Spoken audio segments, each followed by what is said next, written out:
앞으로 우리가 가게 될 하나님 나라는 어떤 곳일까요? 새 예루살렘은 참으로 눈물도 없고 슬픔도 없고 온갖 귀한 것들로 장식된 찬란하고 아름다운 곳으로 묘사됩니다.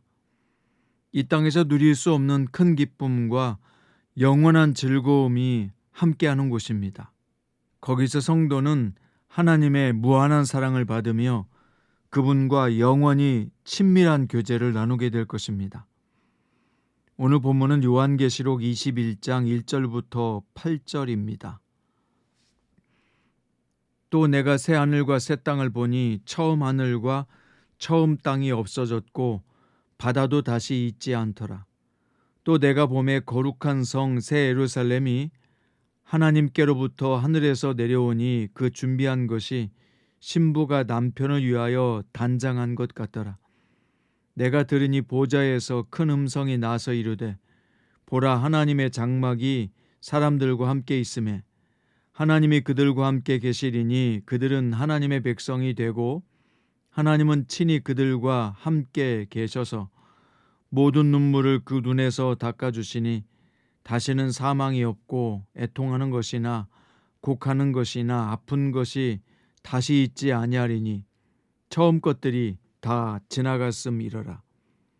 보좌에 앉으신 이가 이르시되 보라 내가 만물을 새롭게 하노라 하시고 또 이르시되 이 말은 신실하고 참되니 기록하라 하시고 또 내게 말씀하시되 이루었도다 나는 알파와 오메가요 처음과 마지막이라. 내가 생명수 샘물을 목마른 자에게 값없이 주리니 이기는 자는 이것들을 상속으로 받으리라. 나는 그의 하나님이 되고 그는 내 아들이 되리라.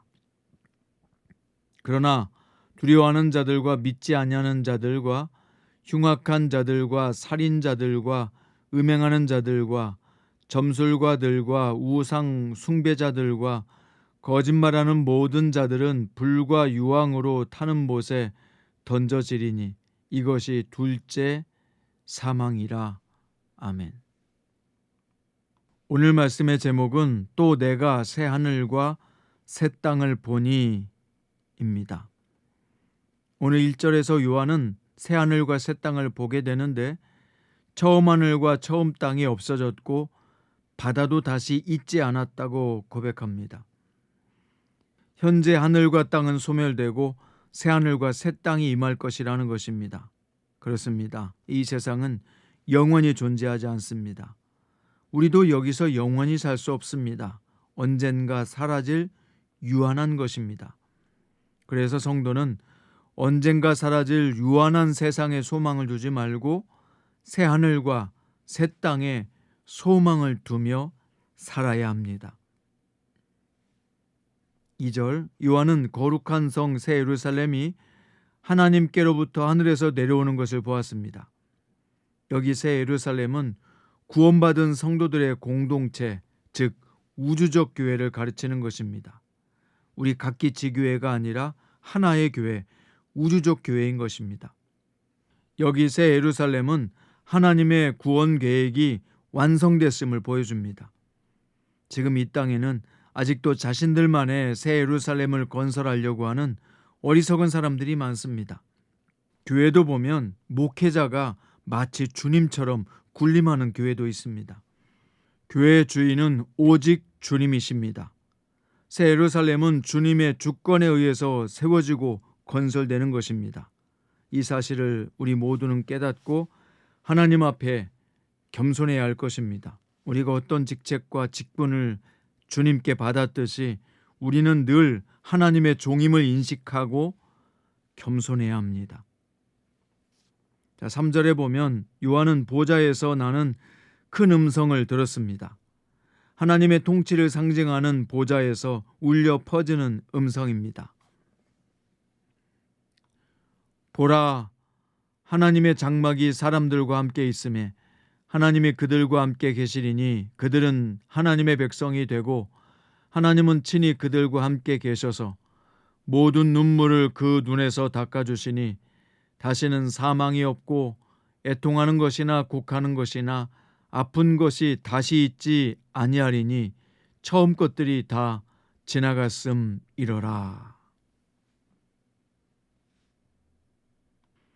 이 하나님의 통치를 상징하는 보좌에서 이 음성은 하나님의 통치를 상징하는 보좌에서 울려 퍼지는 음성이었습니다.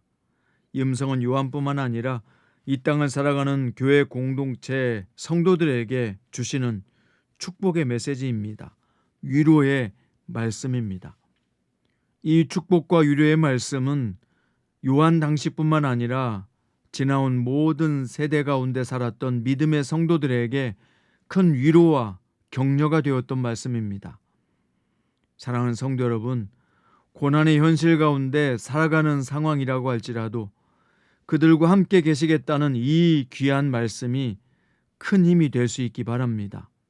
주님은 우리와 영원히 함께 계시고 모든 눈물을 닦아주시고 다시 사망이나 애통하는 것이나 곡하는 것이나 아픈 것이 없는 영원한 하나님의 나라로 우리를 인도하고 계십니다.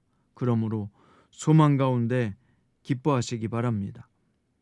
자, 5절에 보면 요한은 보라 내가 만물을 새롭게 하노라 라고 하는 주님의 음성을 들었습니다. 하나님은 새하늘과 새 땅에 대해서 다시 한번 확증해 주시는데요. 하나님의 모든 말씀은 반드시 그대로 성취됩니다. 따라서 성도는 새하늘과 새 땅에 대한 주님의 약속이 반드시 성취될 것을 믿어야 합니다. 하나님 안에서 이미 이루어진 새하늘과 새 땅을 믿음으로 바라보면서 기뻐할 수 있기 바랍니다.